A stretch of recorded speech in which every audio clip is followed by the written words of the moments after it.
Hello, we are North Dakota State University's Design Build Fly team for 2021. Our team consists of myself, Derek Hines, Sarah Lavelle, Ryan Alsted, and Noah Roth. And our plane is called the Balsa Gray Duck. The Balsa Gray Duck is a cargo plane style with a 7x7-inch cargo bay cross section. It has a length of 55 inches and the maximum wingspan of 60 inches, and it has a 9.6-inch chord.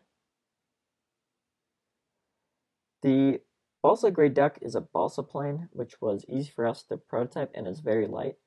And it has ailerons, rudder, and elevator for control surfaces. It has a quadricycle style landing gear to ensure that the rear landing gear doesn't interfere with the deployment mechanism of the sensor. The wing has a pull-true to carbon fiber spar to make sure the wing is strong enough. And all the hinges are carbon fiber rods. The plane consists of the rimfire .32 electric motor with a 13 by 8 inch propeller. It has a 90 amp ESC, and initially we used a 3S 5000 mAh LiPo battery. It has a 8-channel receiver, and all the servos are 9-gram servos. It also has a continuous servo for the deployment mechanism. The deployment mechanism consists of a Bombay style door, which was initially designed to have one servo open it. The sensor sits on top of the doors, and then the doors are opened, and the sensor falls back and is released with the continuous servo on a tow cable until it's reached the operating 5-foot tow distance, and then the doors are closed in flight. And their process is reversed for recovery, so the doors open and the continuous servo pulls it in, and then the doors close.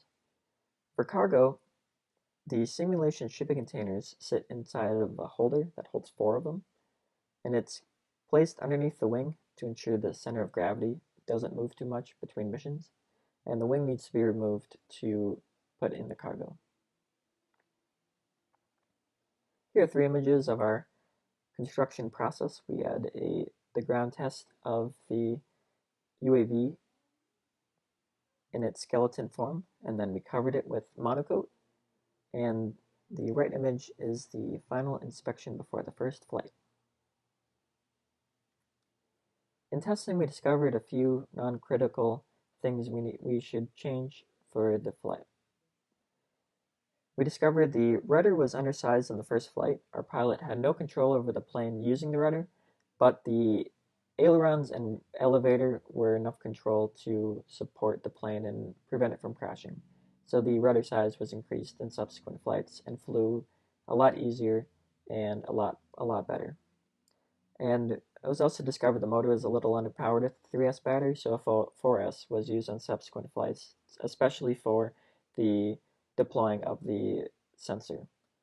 The position of the continuous servo for deploying and recovering, especially recovering, was problematic, as the nose of the shipping container or the sensor could get stuck underneath the cargo bay and potentially break the cargo bay. So a different position was designed and tested until it worked. And then 2 servos were used for the Bombay style doors, one for each door, rather than the 1 servo for the bolt doors. So on the right side, show the deployment mechanism of those Bombay style doors opening and closing. Uses 2 servos that have control rods that push down to push open the doors.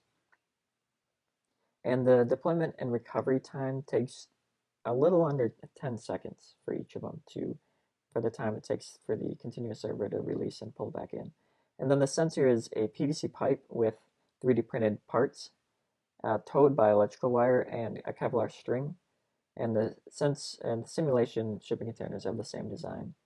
And each sensor weighs about 0.16 pounds. The mission performance predictions, the UAV weight unloaded is 5.25 pounds, and we think the mission time will be about 2 minutes and 51 seconds. And then the mission 2 and 3 weight is 6.15 pounds to account for the deployment mechanism and the shipping containers. And for mission 3, the mission time is we predict about 2.13 minutes, as the deploying and recovering time is quite small.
2 is in.